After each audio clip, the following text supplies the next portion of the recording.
Halo Sobat Teknologi, jumpa lagi dalam PodX, podcast berbasis teknologi XR yang pertama di Indonesia. Dalam special edition PodX hari ini, kita akan menghadirkan seorang narasumber yang jarang-jarang kita munculkan selama beberapa episode terakhir ini. Beliau adalah seorang doktor yang termuda, salah satu dokter termuda di zamannya, dan juga kepala sekolah termuda di DKI pada zaman itu. Nah, kemudian beliau ini juga sangat konsisten bergerak di bidang pendidikan selama puluhan tahun sampai hari ini, dan telah melahirkan, menggagas beberapa gerakan di bidang pendidikan. Salah satunya yaitu Backpacker Teaching, kemudian ada lagi program 1 juta guru digital, termasuk guru YouTuber juga. Nah, siapa dia? Oke, kita akan sama-sama menyapa Dr. Dirgantara Wicaksono. Apa kabar? Baik. Oh iya. Senang sekali bisa ketemu kembali ya. Nice to meet you. Kita terakhir ketemu rasanya COVID ya. Sering sekali kita bertemu waktu itu ya di dunia maya. Betul, di dunia maya apalagi. Waktu pandemi ya. Pandemi, betul. Oke. Dan akhirnya kita ketemu lagi nih. Sekarang dunia nyata yang disaksikan secara maya gitu ya. Oke. Baik, mungkin para audiens ini juga penasaran ya, ingin tahu ya. Jadi untuk mengawali saya akan langsung nodong ini. Nodong langsung ini.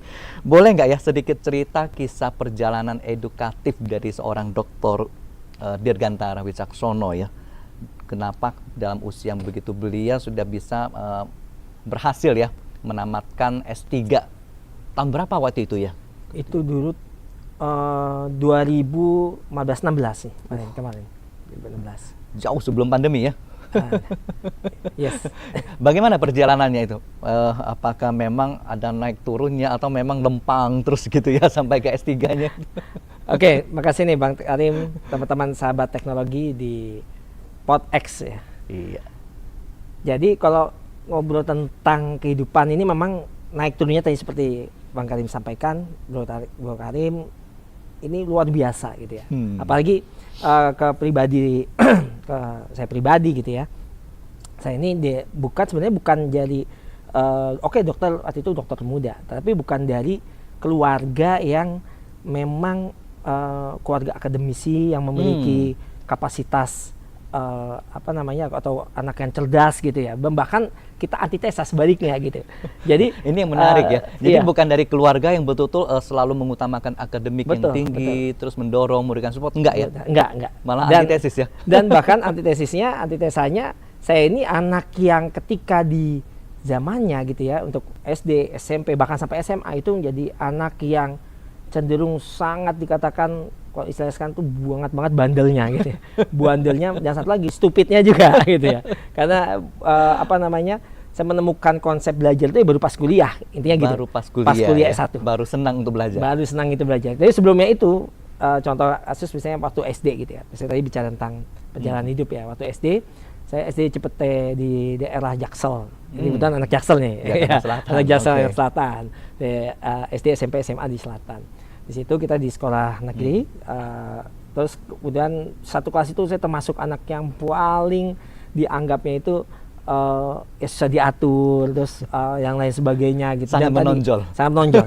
Dan juga yang paling satu, akademiknya pun yang paling bawah gitu. Paling bawah. Walaupun ya memang pernah dapat, dulu masih di ranking ya, dulu masih di ranking, saya dapat ranking 3. Wow. Dari belakang. Dari belakang gitu ya. Ini yang sama inspirasi. Jadi buat audiens di rumah yang saat ini mungkin sedang studi juga gitu ya, tapi rankingnya jeblok gitu ya, nggak usah khawatir. Aman. Ternyata aman, bisa mencapai doktoral juga ya, S3 ya. S3. Terus kemudian setelah itu, tapi satu yang paling ketika itu yang membuat pribadi termotivasi adalah ketika waktu SD kelas 4 atau kelas 5, sampai kelas 5 Jadi itu. turning point-nya itu terjadi di SD? Di SD. Wah, luar ketika biasa. pas waktu itu ditanya orang tentang apa sih cita-citanya, tentang the power of dream. Jadi cita-cita pas saat itu, pas di SD, tanya mau cita-citanya apa. Terus saya sampaikan cita-cita, kita duduk paling belakang, pojok, yang lain teman-teman disampaikan cita-cita mau jadi biasalah dokter, main bola gitu kan. Kalau dulu belum ada YouTuber gitu ya. Karena belum. Itu sekitar saya lulus SD kan sekitar tahun 99 ya, 2000-an ya. Okay. Itu jadi tahun-tahun itu banyak posisi-posisi yang kita tahu ya. dokter, profesi tentara, pada umumnya. Terus ketika saya sampaikan mau jadi apa, saya bilang mau jadi pencetak teman-teman semua. Yaitu akhirnya jadi kata gurunya waktu itu, Bu Sri ingat sekali almarhum, si Bom Bom mau jadi, saya panggilannya Bom Bom ya, jadi antara panggilnya Bom Bom, mau jadi guru, kita beri tepuk tangan. Nah itu serta-merta puluhan 42 siswa di kelas itu memberikan aplaus yang luar biasa. Akhirnya saya pikir, oh yaudah, oke Bu, Bom Bom mau jadi guru gitu. Akhirnya dari SD mau jadi guru, pindah ke SMP juga masih sama jadi guru. SMA melihat kok guru capek ya gitu ya. Guru capek dari pagi sampai sore gitu kan, ngajual terus. Terus saya lihat kepala sekolah saya dulu atau SMA kok enak banget. Datang pagi terus hilang siang. Sore muncul lagi. Nah, mulai SMA, waktu itu saya jadi ketua pencinta alam gitu kan. Di SMA saya sampaikan gue mau jadi kepala sekolah. Gitu. Nah, yang sebelumnya pengen jadi guru, yang bisa mencetak 42 profesi tadi, gitu ya. Kemudian berubah ya, jadi kepala sekolah. Dan akhirnya singkat ceritanya, dan waktu SMA juga bukan sosok yang rajin pintar, enggak. Kebalikan. Dan tadi satu, siap ujian nasional kita tetap dengan contekan gitu ya. Jadi itu S-nya. Dan sampai ke lulus SMA yang tadi, dan banyak hal teman-teman yang agak kaget, kok ini si Bom Bom dulu yang seperti itu. Akhirnya lulus SMA 5 tahun kemudian habis SMA, waktu itu usia 23 ya, saya diangkat menjadi kepala sekolah. 24 mendapat penghargaan kepala sekolah termuda se-DKI Jakarta di usia 24 tahun itu. Dan masuklah ke media-media mainstream ya ketika itu ya, tahun 2011 kurang lebih. 2011 ya. Jadi ada pengakuan sebagai kepala sekolah termuda DKI ya saat itu ya. Itu di media-media searching muncul lah itu. Itu. Baik. Terus baru mulai, akhirnya tetap konsisten, dan akhirnya saya bermimpi sih memang bagaimana memajukan pendidikan yang ada di Indonesia. Dan pendidikan itu serta-merta bukan hanya terbatas oleh kognitif saja atau terbatas dengan buku ya, atau dengan sebatas ruang dan waktu dalam kelas, tetapi kan di pembelajaran di luar kelas. Dan itu menyebabkan saya harus bisa lebih tinggi nih. Jangan apa, akhirnya jadi dosen, dan sampai saat ini jadi pengajar atau dosen. Jadi, ini kalau bicara perkembangan ini upgrade terus menerus ya, scale up terus ya. Yang awalnya guru kemudian naik kelas jadi kepala sekolah, kemudian naik lagi jadi dosen ya. Siap. Sangat inspirasi. Jadi saya tiba-tiba juga jadi teringat bahwa ada pepatah yang menyebutkan bahwa sebuah bangsa yang ingin maju memang pendidikannya harus betul-betul diperhatikan ya. Jadi tidak bisa asal-asalan. Kualitas generasi muda itu harus dididik dengan baik ya. Setuju ya? Sangat Bang. Oke. Wah, ini luar biasa. Baik, kita akan lanjut. Tadi di depan kita sedikit menyampaikan juga profil dari Dr. Dirgantara ini. Ada banyak sekali gerakan dan program yang pernah digagas ya. Dari sekian banyak program ini, boleh dicerita nggak mana sih yang paling berkesan dan yang punya story yang sangat-sangat bisa mungkin memberikan sesuatu value ya buat para audiens di rumah. Kalau bicara tentang program, tentunya setiap program yang saya buat berkesan dalam hidup saya ya. Gitu ya. Tapi jadi yang pertama saya awali dari namanya program Backpacker Teaching. Backpacker Teaching. Yes. Jadi tahun 2017 saya terinspirasi dari Pak Anies Baswedan. Waktu itu dia membentuk Indonesia Mengajar. Indonesia Mengajar ya, oke. Indonesia Mengajar, tapi Indonesia Mengajar kan lama tuh. Waktu itu prosesnya 1 tahun ya. Prosesnya 1 tahun. Indonesia Mengajar ini mereka mengabdikannya terlalu lama. Terus saya sampaikan, terus bagaimana kalau secara short kita ingin membantu sekolah-sekolah di daerah 3T, terluar, tertinggal, terdalam. Bagaimana hanya punya waktu yang singkat ya? Waktu yang singkat. Kenapa? Karena tentunya kalau mau 1 tahun ya seperti kayak IM ya, Indonesia Mengajar 1 tahun kan paling satu angkatan 30-40-an paling banyak kan. Terus kemudian memang mereka disiapkan benar untuk terjun di lapangan. Tetapi permasalahannya yang utama adalah berapa sekolah yang akan dicapai gitu ya dalam waktu 1 tahun itu. Pada kuantiti pengajarnya sangat terbatas ya. Betul banget. Artinya yang bisa disentuh, yang bisa ditransfer nilainya ini sangat sedikit. Sangat sedikit. Wah, tapi besar sih, karena abis itu kan menjadi bola salju kan gitu ya. Dan luar biasa menginspirasi banyak. Tetapi pada saya setelah itu saya bersama mahasiswa ada 15 orang. Kita kita sama-sama membahas tentang gimana sih pendidikan di daerah 3T, terutama 3T tadi 3T ya. tadi ya. Kita pendidikan, terus kita bagaimana kita mengadvokasinya secara cepat. Akhirnya kita fasilitasi pakai YouTube. Jadi YouTube itu kita bikin short video pembelajaran di sekolah-sekolah yang hancur, dan biasanya kita lihat di sekolah yang bangunannya, infrastrukturnya itu sangat terbatas gitu ya. Yang paling prihatin. Sangat prihatin. Okay. Nah, itu kita angkat terus kita viralkan. Nah, ketika viral, contoh misalnya ada satu sekolah di daerah Jawa Tengah nggak jauh dari Semarang gitu ya. Saya tidak nyebut sekolahnya lah karena sudah viral waktu itu. Sampai kepala sekolahnya dipindahkan ke kepala dinas gitu ya. Waktu itu kita viral, sekolah itu bahasanya sekolah negeri yang kita lakukan proyek di sekolah negeri. Kenapa? Karena pemerintah berkewajiban untuk memajukan, terutama mengembangkan sekolah-sekolah negeri. Kalau swasta kan dengan yayasannya gitu ya. Nah, di daerah itu singkat ceritanya kita sudah itu proyek keberapa, kita akhirnya sekolah yang tadi udah mau hancur atas segala macam masuklah ke salah satu stasiun TV nasional, viral, sekolahnya dibangun, dan kepala dinasnya malu, pak sekolahnya biasa lah kan gitu. Tapi kan percepatannya cepat. Kalau enggak mereka katanya udah minta tolong dibangunkan segala macam, nggak bangun itu. Ya. Tapi karena viral, anak-anak muda apalagi kan di situ, yang basis masanya memang kita di anggota BPK Teaching ini bukan semuanya background pendidikan, kita memang open. Dan kita lakukan coaching, kita lakukan lintas ilmu ya. Lintas ilmu. Karena apa? Karena dalam pendidikan ini kan kita butuh segala macam lini kayak ilmuwan ya untuk dapat melakukan percepatan dalam pendidikan perkembangan. Nah, ini luar biasa, sangat menginspirasi sekali. Karena seingat saya kalau zaman-zaman dulu gitu yang namanya kita dapat kesempatan untuk dulu itu istilahnya KKN ya. KKN. Tapi bukan KKN versi sekarang ini ya. KKN atau istilahnya apa ya? Memang cuma satu istilah ya KKN ya, kuliah kerja nyata ya. Sampai sekarang ya. Dan saya ingat itu kalau biasanya sudah KKN semua berusaha menghindari daerah kecil. Pengennya di daerah-daerah yang lumayan ramai, ya aksesnya juga masih bagus. Tapi kalau udah ke bagian daerah terpencil semua menghindar.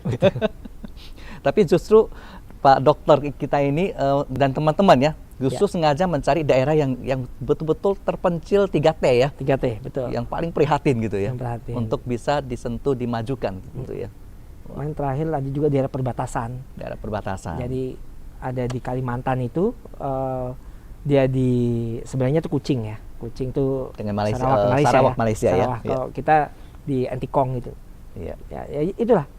Jadi dengan seperti itu kita membantu kan, maksudnya paling tidak melakukan advokasi selain pengajaran. Kita yang kekuatannya apa sih, membangun kekuatan mimpi, karena mimpi itu ternyata sangat kurang untuk bangsa kita.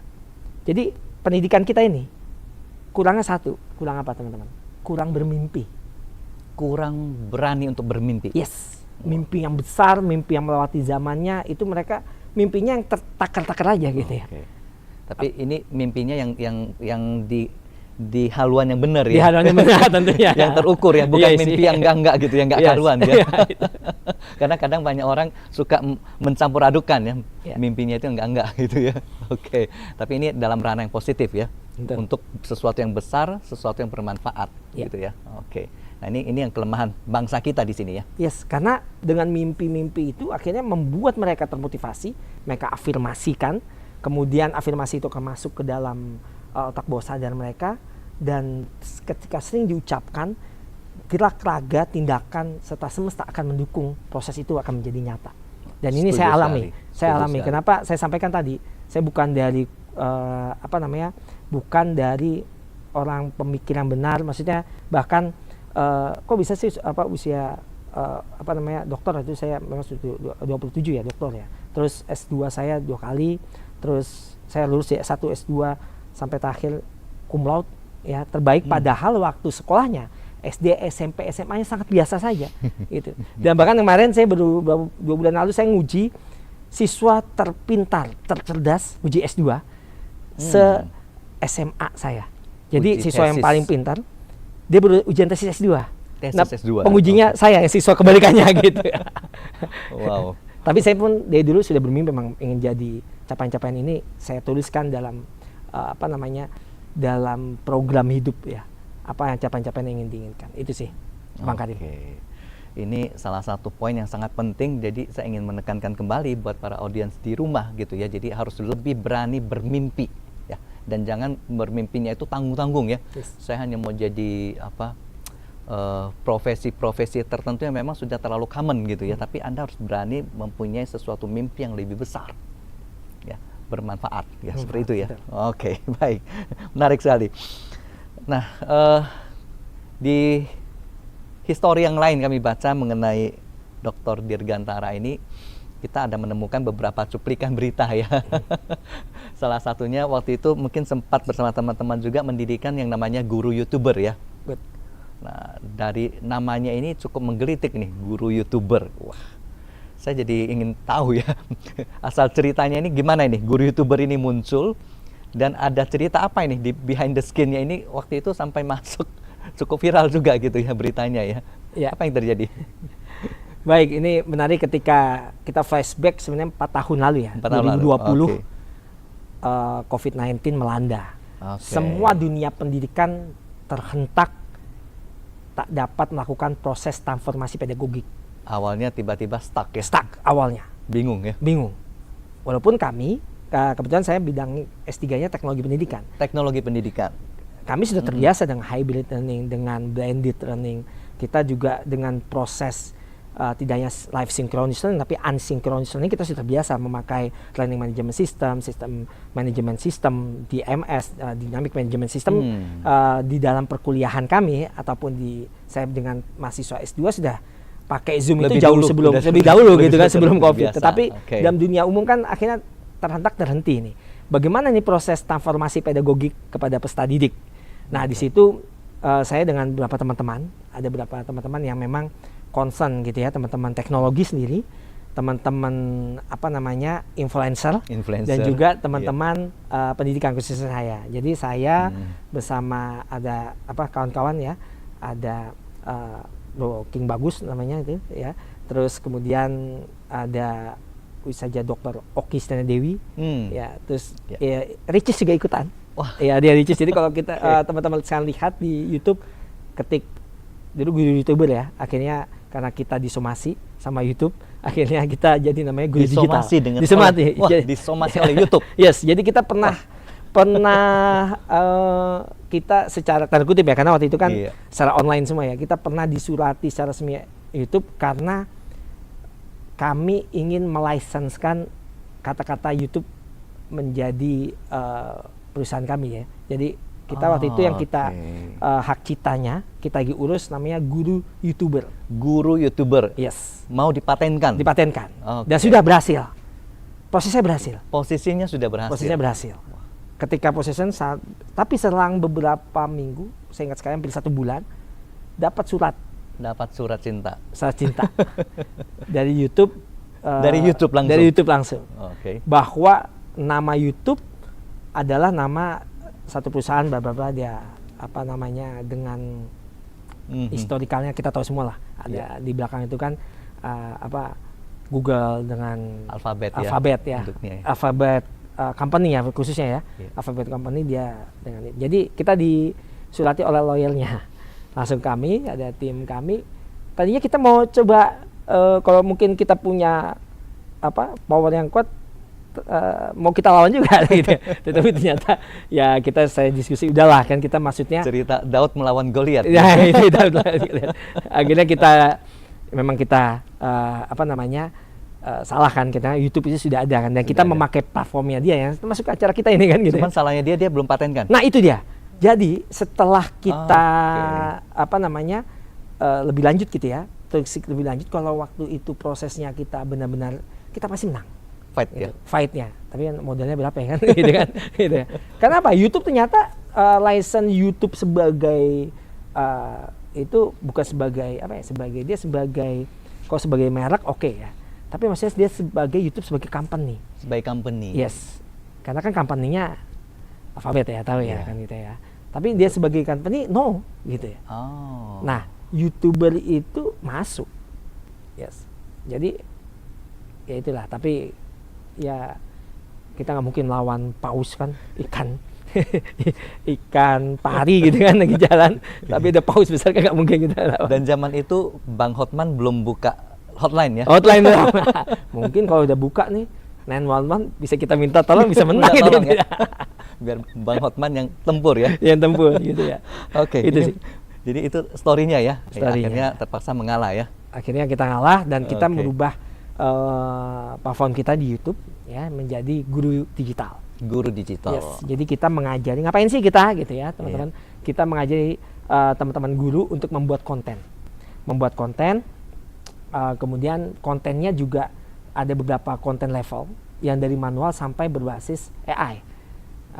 AI-nya dari green screen dengan teknologi, walaupun nggak sekeren ini nih XR ini belum, dananya belum ada guru-guru ya.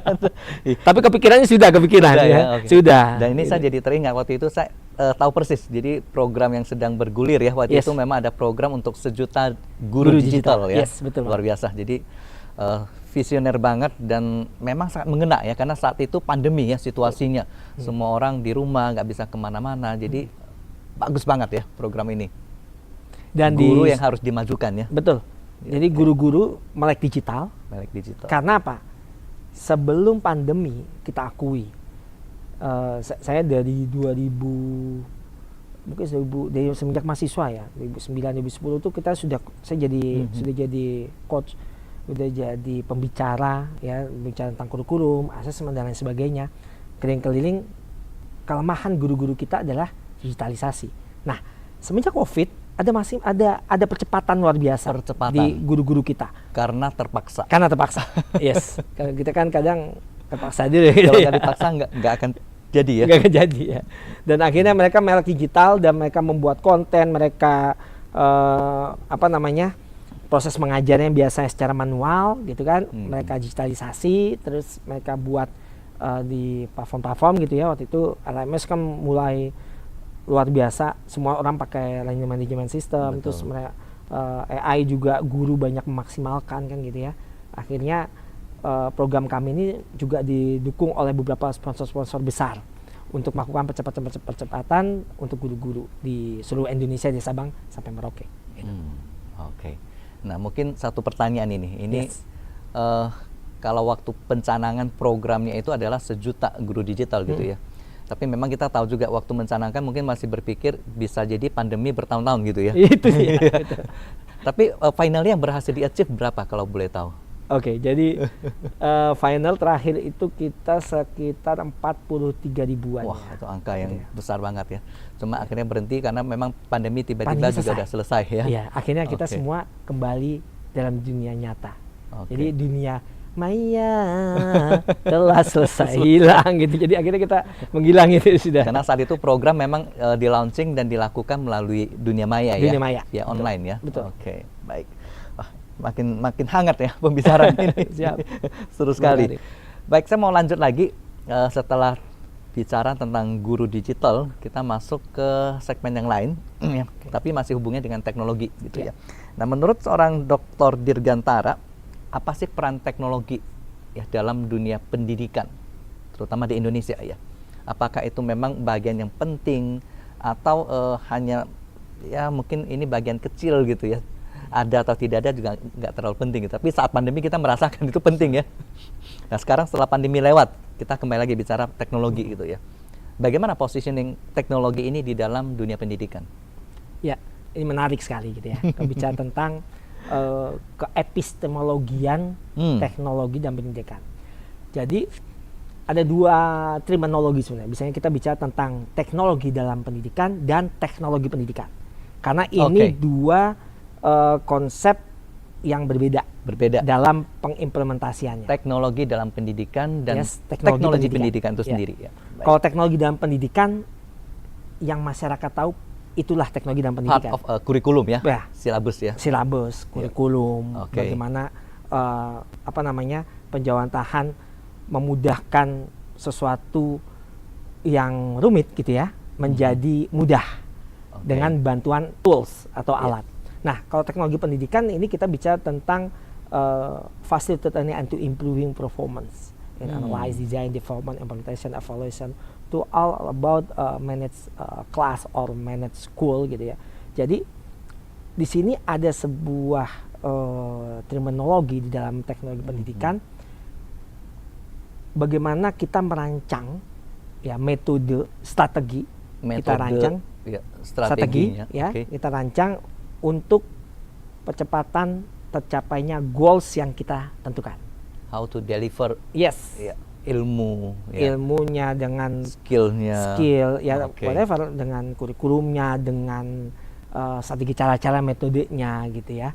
Nah, yang saat ini berkembang adalah keduanya akhirnya menjadi sebuah kesatuan, satu rumpun yang sama. Jadi ketika pandemi, jurusan teknologi pendidikan ini total mendadak naik gitu ya. Awalnya kan yang happening pasti manajemen pendidikan, gitu kan, ataupun masing-masing lini dengan fokus dengan prodinya masing-masing gitu ya. Karena kekhususan ya, guru SD pasti PGSD, guru sejarah ya pasti pendidikan sejarah, guru kimia pasti pendidikan kimiaan gitu, matematika dengan pendidikan matematika. Tapi ternyata semuanya itu ranahnya di dalam teknologi pendidikan ini tercapai. Nah, bagaimana sih peran teknologi pendidikan atau misalnya teknologi dalam dunia pendidikan saat ini? Itu nggak akan bisa menghilang gitu ya, dan pastinya justru malah saat ini teknologi kita lihat ya di dalam dunia pendidikan ini sudah menjadi sebuah momok apa ya namanya yang dirasakan guru tuh ya, pendidik menjadi alat pembantu yang luar biasa. Ya, dengan kemajuan AI, apalagi sekarang AI ini kan sudah ya dengan mudah ya.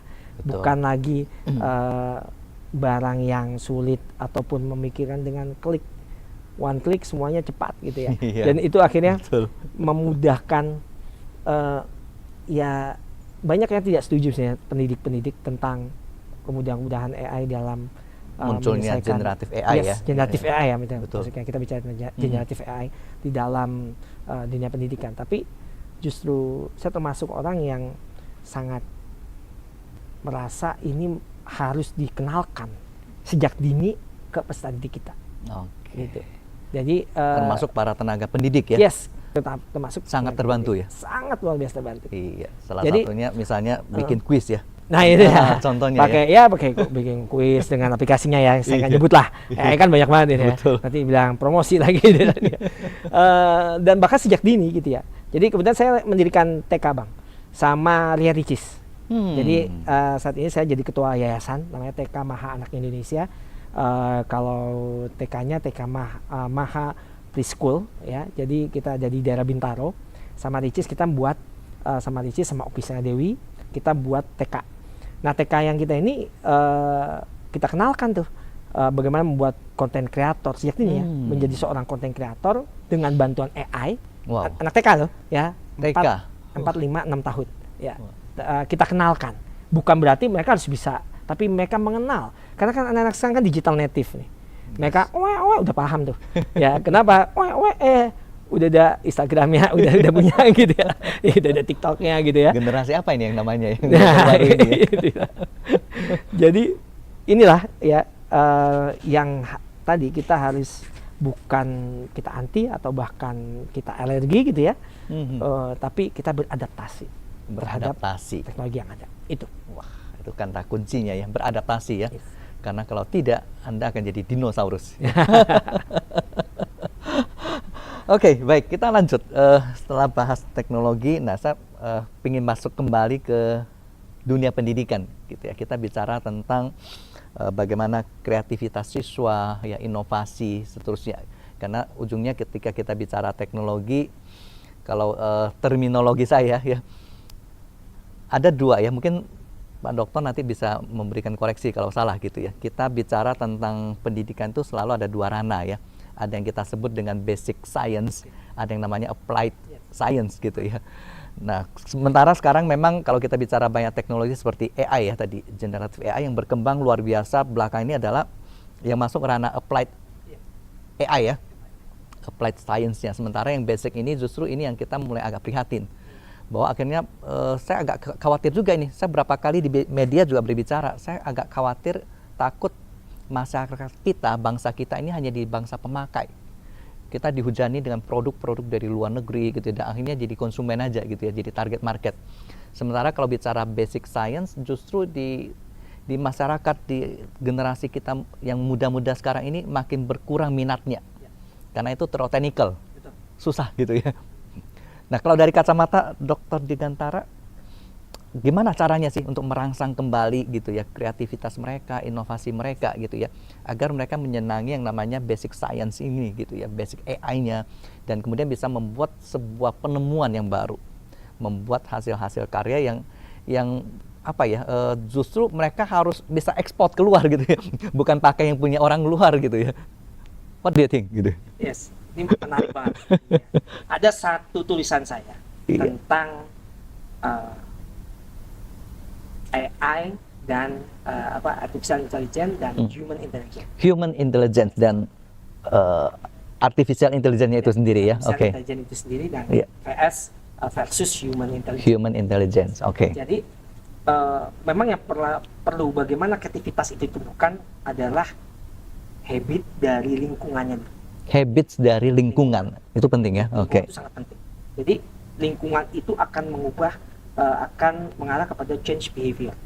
Change behavior itu bagi seorang anak, kalau kita lihat dari teori perkembangan anak ya, kreativitas itu pada dasarnya bukan karena paksaan, tetapi dia timbul karena memang minatnya terhadap something yang dia anggap itu akan dia pasti dia senangi dan akan menghasilkan sesuatu hal yang akan menyenangkan dirinya. Gitu. Jadi pernah kita bicara tentang polanya, kenapa sih kok bicara tentang basicnya, terutama di dalam dunia ranah pendidikan ya, khususnya ya, kita lebih cenderung kepada pemakai, kepada user, bukan pencipta. Bukan pencipta. Karena betul. Memang itu kita, kalau menurut saya pribadi, ada kesalahannya pada struktur kurikulum di awal. Kesalahan pada struktur kurikulum. Pakar dan pengamat pendidikan. Oke, jadi sorry to say, tapi kita tanpa bermaksud menuding pihak manapun gitu ya. Tanpa ada masing-masing. Karena kalau bicara struktur atau kurikulum ini kan memang sudah puluhan tahun ya. Betul. Sudah terbentuk ya. Sudah terbentuk. Dan memang kurikulum itu kan mengikuti zamannya. Iya. Gitu ya. Tapi bukan berarti kita ini kan merdeka mengajar ya. Ini ya. Jadi kenapa sih kok? Karena kurikulum kita lebih cenderung kepada pertama textbook ya. Terus kemudian textbook. Ya. Walaupun sekarang ini berubah ketika kurikulum Merdeka Belajar.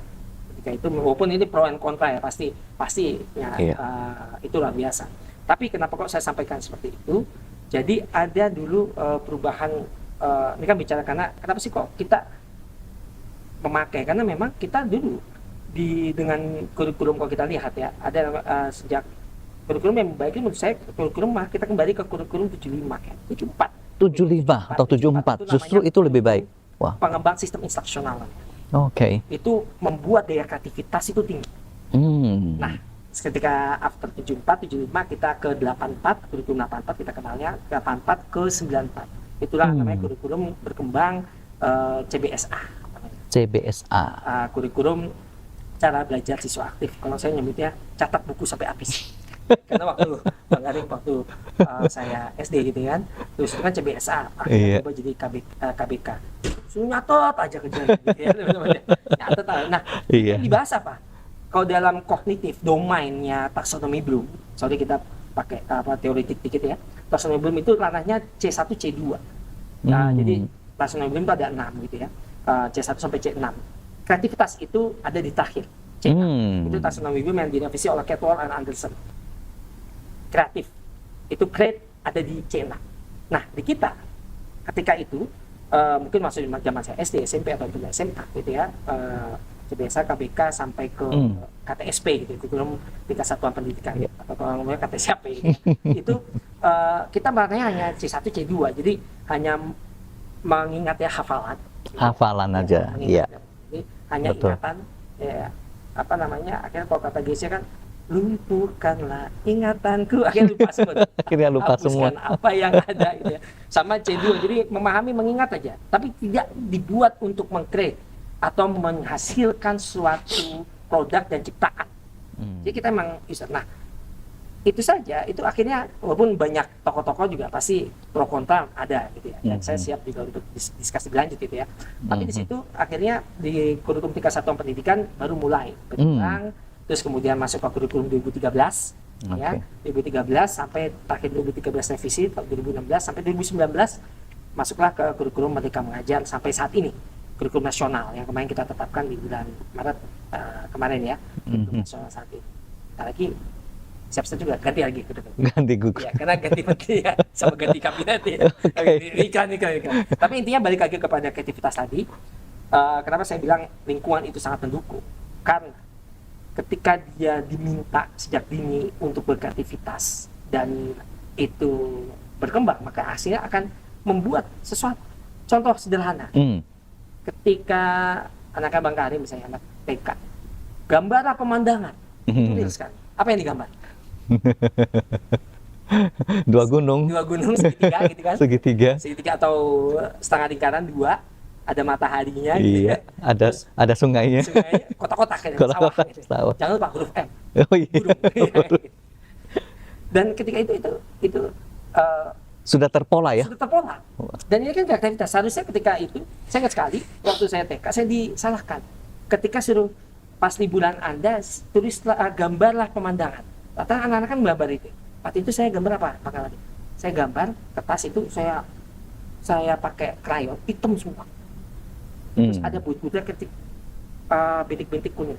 Saya waktu itu saya lagi liburan ke kampung saya di Klaten, Jawa Tengah. Saya namanya Desa Jatinong itu. Kalau malam-malam kita keluar itu udah gak ada lampu, gelap semua. Ya, akhirnya saya baru ingat suruh gambar apa yang kamu lihat. Kan perintahnya bukan suruh gambar siang hari atau sore hari kan. Gambarlah yang kamu lihat. Dan gambarkan apa yang dilihat. Ya, saya waktu itu kemudian ingatnya malam gitu kan.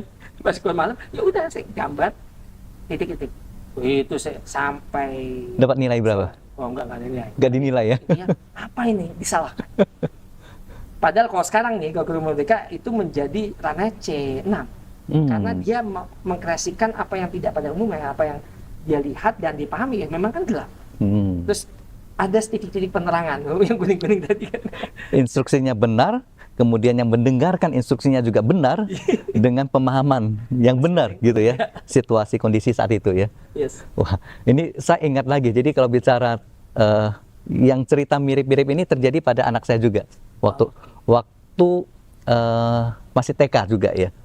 Jadi ini sedikit cerita. Kami sekeluarga ini kan vegan ya. Kami vegan, jadi healthy lifestyle gitu ya. Nah, termasuk kita tidak mengkonsumsi yang namanya susu juga gitu ya, telur juga gitu. Nah, suatu hari di sekolah anak saya yang TK itu diminta mereka masing-masing membawa makanan, dan pesan gurunya itu adalah 4 sehat 5 sempurna. Padahal itu kan udah lama banget, 4 sehat 5 sempurna itu udah diganti gitu ya. Nah, gurunya masih menggunakan konsep itu. Jadi harus dari rumah bawa 4 sehat 5 sempurna.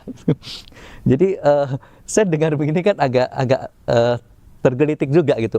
Tapi saya ingin tahu reaksi gurunya gitu. Dari rumah kita bekali makanan vegan sesuai versi kami gitu ya. Buat saya itu sehat gitu. Nggak ada susunya. Anak saya bawa dengan senangnya, dengan bangga sama itu. Ditegur sama gurunya. Ini tidak memenuhi kriteria 4 sehat 5 sempurna. Jadi pulang dia cerita, besoknya saya suratin gurunya. Saya kasih surat cinta. Jadi saya tunjukkan bagaimana perubahan 4 sehat 5 sempurna ini sudah nggak ada gitu kan, sudah berubah. Pedoman gizi seimbangnya itu sudah tidak memasukkan susu juga ya. Bahkan yang namanya daging itu juga sudah tidak wajib gitu ya, ada komplementerinya, ada piramid makanannya dan sebagainya. Jadi saya ingat kembali, memang benar ya. Jadi kalau bicara lingkungannya ya, ini kembali lagi lingkungan yang paling pertama kali mempengaruhi ya pikiran ya, mindset dari anak-anak ya. Tumbuh itu memang besar sekali pengaruhnya ya. Setuju ya? Setuju, Pak. Dan itu sampai sekarang masih dibahas itu. Masih dibahas ya. Karena konsep 4 sempurna, 5 sehat 4 sempurnanya itu tadi masih teman-teman mungkin pendengar ya atau pemirsa, kita lihat iya memang harus ada unsur itu Mas. Padahal kembali lagi itu unsur tadi ya, kesehatan. Ini kan masing-masing memiliki lininya dan ya tadilah unsur kreativitas dalam sehat itu kan juga beragam ya. Betul. Dengan betul. mau ranahnya sehatnya mau yang ranah yang mana kan. Betul. Bahkan sekarang dengan teknologi pangan olahan ya, namanya nabati segala macam sudah bisa mensubstitusi protein yang dari hewani gitu ya. itu contoh ya sekilas. Oke, kita balik lagi. Saya tergelitik lagi tadi bicara tentang kreativitas gitu ya. Tadi sempat disebutkan bersama teman-teman ya. Termasuk dengan Ria Ricis ya, bikin TK gitu ya. Saya tidak mau mencoba masuk terlalu dalam gitu ya, karena mungkin itu ada aspek komersilnya, tidak boleh saya bongkar gitu ya. Tapi mungkin best practice ya, bagaimana cara sih kita menumbuhkan kreativitas ya pada anak-anak level-level seperti tadi itu ya, TK, SD gitu ya. Memang ini usia yang sangat-sangat bagus ya, usia emas ya, golden age ya. Ada teknik terbaik nggak sih yang bisa di-sharekan kepada audiens di rumah? Baik. Atau rekomen mereka memang harus masuk ke TK sana dulu, baru dapat ilmunya. Gitu. Sebenarnya ini rahasia dalam nih. Rahasia dapur ya. Saya spill dikit ya. Spill dikit. Karena tidak ada yang ditutupi dalam dunia pendidikan. Oke. Semuanya kan baik untuk perkembangannya. Iya. Yang pasti kreativitas itu kita latih dari anak lahir. Harus dilatih. Harus dilatih. Oke. Jadi ada banyak teori mengatakan, oh enggak, kreativitas itu karena bakat, bawaan. Secara gen ada ya seperti itu. Tetapi yang nggak punya gen itu, bisa nggak sih dia kreatif? Sangat bisa. Sangat bisa. Jadi memang unsur gen ada, tapi persentasenya sebenarnya nggak besar juga ya. Gen itu mempengaruhi bakat kan. Bakat dia berbicara, bakat dia untuk mengembangkan itu pasti kan ada bakatnya. Nah ini itu yang akhirnya menjadi sebuah tantangan kita ke depan. Jadi kenapa kok kita lihat riset saya di beberapa negara ya, saya hampir 20-an lah negara yang saya riset khususnya dalam bidang pendidikan. Sini saya lihat apa yang kurang di kita tadi, unsurnya apa?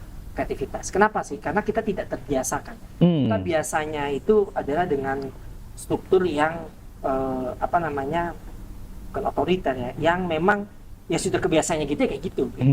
Kita nggak membuat new satu hal, ada temuan satu yang baru, kita analisis dulu, tapi kita langsung justifikasi itu jelek gitu. Yang bagus itu yang sudah pada umumnya ada di budaya ketimuran kita. Budaya ketimuran, ya. Jadi, betul. Ini yang kadang membatasi ruang-ruang perkembangan itu. Kembali lagi, ada nggak sih khususnya untuk para orang tua? Pertama, unsur khususnya adalah biasakan mereka, dekatkan mereka dengan budaya literasi. Jadi unsur kreativitas itu dari mereka lahir sampai mereka usia sekolah, mau at least preschool gitu ya, PAUD ataupun usia TK gitu ya. Ini mereka akan biasa, memori kita ini kan luar biasa cerdas ya. Jadi otak manusia ini kan memang Tuhan memberikan sangat luar biasa. Kapasitasnya luar biasa. Kapasitasnya hebat sekali di luar nalar kita. Nah, ini kalau mereka terbiasakan dengan literasi yang positif, pengembangan kreativitas yang ada itu akan tumbuh kecepatannya luar biasa. Jadi saya pernah tanya beberapa kawan-kawan saya memang sekarang sudah profesor gitu kan, terus ataupun mereka sudah para industri kreatif atau bahkan teman-teman influencer gitu ya, saya cukup kenal banyak sekali.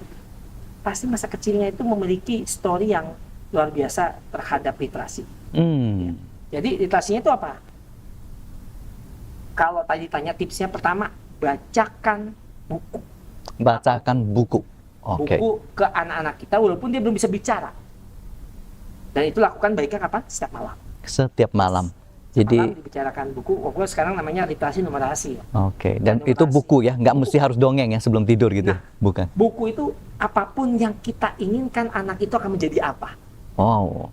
Jadi kadang kalau kita kalau dia belum bicara, kalau ketika dia sudah mengenal, biasanya itu kalau kita lihat di bukunya Piaget, yang John Piaget, educational psikologi, ya, dia biasa usia 2 tahun itu anak-anak itu sudah mulai mereka memahami secara benar ini ya. Terus apalagi walaupun usia emas ini, golden age ini sampai usia 5 tahun itu kan perkembangan cepat sekali. Cepat sekali. Nah, kalau kita kasih input ya kayak machine learning gitu kan. Kalau kita inputnya deras, ya inputnya bagus, pasti dia akan melatih juga percepatan itu yang terjadi dalam diri anak akan juga sangat signifikan. Itu akan menjadi stimulan ya? Stimulan. Oke. Dan bahkan anak-anak itu akan mereka nggak sadar, tapi terpola dengan apa yang sudah diciptakan sehari-hari. Gitu. Dan itu kalau untuk buku-buku cerita ya, untuk karya-karya itu kan setelah mungkin TK ya. Tapi kalau usia yang memang mereka menerima dengan apapun, ya pasti apa yang dia dengar sehari-hari itu akan menjadi gayanya dia nanti setelah sekian tahun. Oke, baik. Nah, saya akan beranjak ke pembahasan yang semakin seru ini. Sekarang saya ingin menyoroti peran dari pemerintah ini, terutama juga pihak kementerian ya, kaitannya dengan kebijakan pendidikan. Kira-kira untuk saat ini apakah peran pemerintah ini sudah cukup mendukung transformasi yang terjadi dalam dunia pendidikan gitu ya, atau ada sesuatu yang mestinya diperbaiki gitu ya? Mudah-mudahan dengan speak up di sini kita bisa didengar gitu ya. Ini jujur apa enggak nih? Gitu. Kalau jujur, teman-teman, belum ya? Belum. Oke. Apakah sudah berusaha merana ke sana? Iya. Tetapi kenapa saya sampaikan belum? Karena ya memang kita tidak bisa jadi angel di secara keseluruhan ya. Apalagi bicara tentang pemerintah ini kan tergantung siapa leadernya. Leadernya, ya. Leadernya. Oke. Nah, kodanya nih kapal kalau di laut mau dibawa kemana nih? Ya. Ya, contoh lah. Saya sering mengkritik ketika mengajarnya Mas Hadi. Ya, mereka belajarnya Mas Hadi, buku bajunya saya pakai nih. Ya. Kenapa saya pakai? Karena saya punya andil juga di dalamnya. Oke. Gitu ya. Juga sebagai seorang pendidik ya. Kenapa? Karena ternyata ya positifnya mengawinkan antara dunia digital dalam dunia pendidikan itu sangat luar biasa, keren. Tapi kembali lagi harus ada payung regulasi yang kuat juga untuk bahasanya melakukan perlindungan di dalam proses proses pendidikan teknologi tadi ya, atau proses digitalisasi tadi. Jadi kok sekarang kita lihat pemerintah masih lebih fokus kepada kepada ya kalau kita bilang ya maunya sih melakukan ya semuanya dengan PMM. Contoh ada namanya satu aplikasi Bang. Ini maksudnya mau membawa aplikasi ini membawa kemudahan buat guru, namanya PMM. Nah, pendengar guru pasti ketawa-ketawa nih. Kalau kita PMM tuh guru, ketika saya bilang siapa yang hari ini sedang membuka PMM-nya, wah langsung berteriak. Seluruh guru dari Sabang sampai Merauke boleh coba. Oke. Itu platform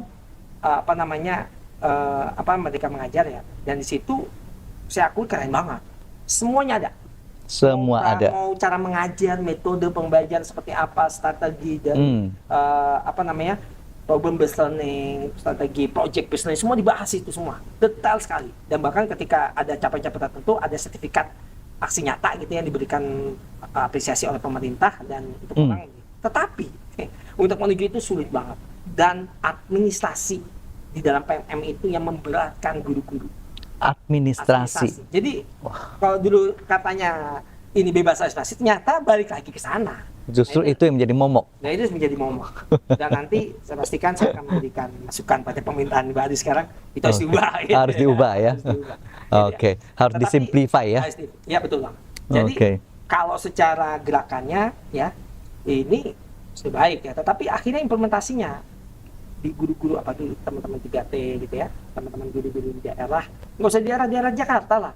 Saya hampir setiap hari memberikan penguatan materi workshop tentang kurikulum merdeka gitu ya, mereka belajar terus dengan kurikulum merdeka, terus dengan bagaimana sih mengimplementasikan teknologi dalam pendidikan, bagaimana mengatur proses dari membuat dari need analyzing sampai ke prosesnya mereka membuat strategic planning sendiri, sampai mereka membuat develop sendiri, implementasi sampai ke evaluasinya dilakukan oleh guru itu sendiri. Nah, hal-hal ini sudah dilakukan oleh teman-teman semua lah, fasilitator yang ada. Tetapi akhirnya apa? Karena kebijakan yang belum pas, gitu ya, akhirnya membuat benteng besar kembali lagi guru yang seharusnya kembali kepada tugas utamanya, fungsinya ya, memberikan pencerahan tadi. Membuat guru kan sebenarnya cukup membuat siswa itu kreatif. Iya. Dia akan belajar mandiri tadi, akan luar biasa. Mereka akan meng-up potensi apa yang ada dalam dirinya. Kalau di sekolah berapa jam sih? Kita memberikan apa sih materi yang paling ya sesuai textbooknya yang ada kan, atau kurikulum. Nah, itu yang perlu kita PR yang harus government. Ya. Mudah-mudahan didengar oleh Mas Nadiem. Kayaknya dia udah nggak dengar karena ntar lagi ganti. Ya. Untuk tanggal kan ntar lagi nih. Oh iya. Nih jangan pas podcastnya nih PodX ini kita muncul udah ada menteri baru. Oh iya. Jadi kita titip buat menteri yang baru. Ya. Oke. Makin menarik ya. Tadi kita membahas dari urusan di sekolahnya sudah, kemudian peran pemerintahnya sudah. Nah, terakhir satu lagi. Saya ingin mendalami, ingin tahu juga nih peran orang tua. Ya, ini bagian yang tidak terpisahkan ya, 3-in-1 ya. Sekolahnya sudah gitu ya, pemerintahnya sudah. Nah, sekarang peran orang tuanya sendiri dalam pendidikan ini sendiri seperti apa sebenarnya sih? Idealnya ya. Baik. Ini biasa saya berikan ketika saya memberikan parenting. Parenting. Ya, jadi kita seperti apa sih orang tua dalam melakukan melakukan proses perubahan tingkah laku pada peserta didik kita. Jadi unsur utama dalam perubahan tingkah laku, pola pikir pendidikan itu adalah tadi kita bahas lingkungan. Dan lingkungannya apa? Lingkungan keluarga. Paling kecil pertama kali adalah keluarga. Lingkungan keluarga. Jadi lingkungan keluarga ini akan menjadi sebuah titik pendidikan yang paling utama dalam perkembangan anak-anak, dalam perkembangan peserta didik, dalam perkembangan seorang manusia ada. Bang Karim sampai saat ini bisa menjadi seorang yang sangat sukses, mentor saya. Pastinya tentunya tidak lepas dari didikan orang tua. Saya pun begitu. Jadi biasa-biasa saja, tapi karena orang tua selalu menstimulus dengan kekuatan mimpi tadi, maka akhirnya saya capai. Kenapa? Jadi orang tua itu yang pertama, apa sih programnya? Tentunya kita pasti sangat peduli sama anak-anak. Tapi ada satu yang tadi kita kembali ke bahasan sebelumnya, yang kadang kita lupa bahas secara mendetail bersama anak-anak kita. Yaitu apa? Tentang masa depannya, tentang mimpinya apa. Jangan-jangan dia tahu hanya kalau di sekolah kan mimpi itu aja. Dia nggak tahu nih sekarang ada profesi-profesi baru, terutama dalam maksudnya AI ya. Dan ini kan luar biasa, ada muncul profesi baru di bidang AI. Iya. Dan ini gaji luar biasa. Dan bahkan ketika seperti Bang Karim nih ya, udah sukses luar biasa dengan tim yang nggak usah disebut lah ya di Ibu Kota Bandung ya. Ya kita ini tumbuh, berkembang dan menjadi sangat luar biasa itu Bang Karim. Ketika lingkungan keluarga sudah mulai mengenalkan sejak dini. Masalahnya banyak kan kenapa kok kita ketika contoh ya, ketika Olimpiade dunia, anak-anak SD kita banyak yang juara. Tapi kalau misalnya masuk ke makin tinggi ya, makin tinggi, apalagi kuliah, udah lihat lewat semua. Karena apa? Karena kita terbiasa oleh dan terbiasa oleh yang itu saja, yang hal itu terus, yang akhirnya ya sudah kita ngalir aja. Kalau kata diskursus pantai hidup laksana air mengalir, ya sudah ngalir aja. Tetapi jangan lupa teman-teman, para orang tua termasuk kita mungkin ya, saya juga usia dari anak gitu kan, kita bagaimana mendidik anak ini, pola orang tua bukan hanya bapak ibunya. Jadi kalau saya memberikan parenting gitu ya, kalau bisa yang hadir itu bukan hanya bapak ibunya, tapi siapa yang ada di rumah. Siapa yang ada di rumah. Yes. Bahkan sampai ke asisten rumah tangganya, sampai ke satpamnya gitu kan, atau kalau memang dia ada driver sampai ke drivernya, itu yang perlu kita edukasi bersama-sama tentang perubahan perilaku anak. Terutama di negara kita yang utama yaitu bagaimana sebenarnya kalau kecerdasan itu bisa diraih, tapi karakter ya. Itulah Saya yang setuju paling sekali. sulit sekali Betul. untuk diubah. Saya mungkin secara pola belajar ketika itu saya paling bawah, tapi saya dididik dengan luar biasa keras oleh kakek saya. Saya dibesarkan oleh kakek. Kalau untuk karakter nggak ada kata ampun, tapi kalau untuk kecerdasan kognitif, kakek nggak membiarkan, nggak apa-apa. Nanti kamu akan menemukan sendiri. Nah, ternyata benar pas kuliah.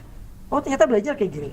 Oh ternyata dulu nggak suka matematika, sekarang sampai ngajar metodologi penelitian statistik ini di bidang saya. Kalau nguji kan uji S3 S2 nggak lepas dari perhitung-hitungan statistik. Dan sekarang saya sangat memahami itu. Betul sih.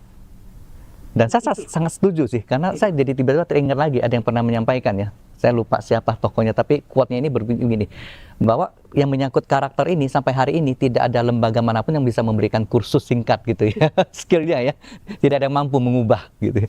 Tapi kalau bicara tentang skill, ilmu, banyak sekali lembaga yang bagus-bagus yang bisa memberikan rahasia yang sangat-sangat bagus ya.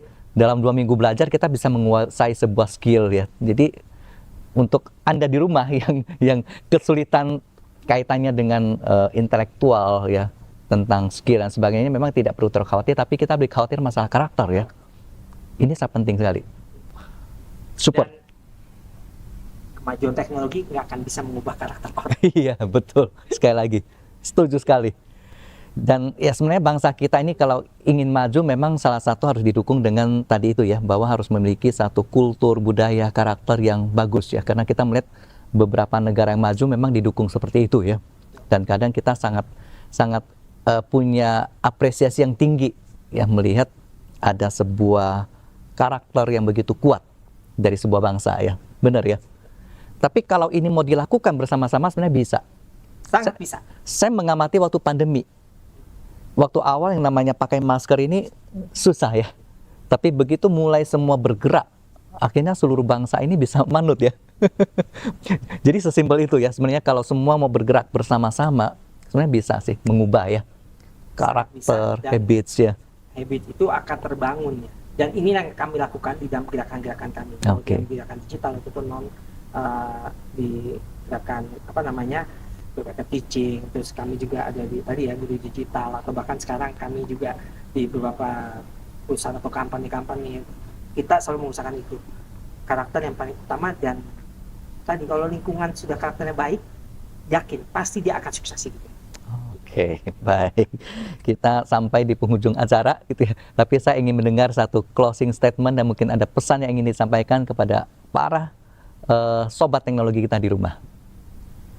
Baik, sobat teknologi yang luar biasa. Perkembangan saat ini di era liquid society membawa paradigma berpikir anak-anak kita ke dalam dunia digital. Percepatan teknologi yang ada di era liquid ini mengubah cara hidup dan cara pandang. Untuk itu kita sebagai orang tua, sebagai pembangun, para insan pembangun bangsa, di depan kita ada tugas besar, yaitu membangun bonus demografi Indonesia. Bonus demografi Indonesia ini perlu adanya peran serta kita semua untuk membangun suatu ekosistem baru dalam memajukan bidang pendidikan. Dengan apa? Dengan karakter. Kemajuan teknologi yang ada sebagai percepatan lompat untuk menuju suatu goals Indonesia di tengah bonus demografi. Untuk itu, mari kita sama-sama membangun dari hal yang paling signifikan, scaffoldingnya di mana itu? Di dalam keluarga sekitar kita. Dari orang-orang sekitar kita, kita pahami mereka tentang pendidikan karakter. Ketika itu, mereka paham, kita kenalkan dengan dunia digital secara keseluruhan, kita kenalkan mereka dengan AI, kita kenalkan dengan kemajuan sesuai dengan zamannya saat ini untuk kebaikan di masa depan. Karena apa teman-teman? Karena satu langkah kita, mari bangkitkan 1000 semangat generasi bangsa. Terima kasih. Oke, baik. selama hampir sejam kita bersama-sama telah mendengarkan sharing knowledge, wawasan dari Dr. Digantara Wicaksono, membahas begitu banyak hal tentang dunia pendidikan, teknologi, dan tadi ditutup tentang bagaimana kita mengubah bangsa ini melalui satu perubahan karakter. Ya, itu hal yang sangat penting sekali. Baik, saya Karim Taslim dari PodX. Nantikan selalu episode mendatang bersama PodX, podcast berbasis XR pertama di Indonesia. Terima kasih.